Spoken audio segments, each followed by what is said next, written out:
Arkamda görmüş olduğunuz dağ Everest. Dünyanın en ünlü dağlarından, en geçilmez dağlarından biri. Her yıl 4 milimetre büyüyor. Her yıl.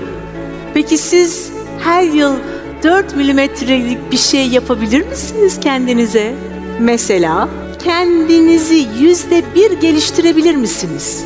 Her gün kendinizi %1 geliştirmek, bir şeyi %1 daha iyi yapabilmek. 365 gün sonra bütünde çok büyük bir şeydir. Doğa bize bunu anlatıyor. Doğa sandığımızdan çok daha fazlasını yaptığını her gün bize gösteriyor.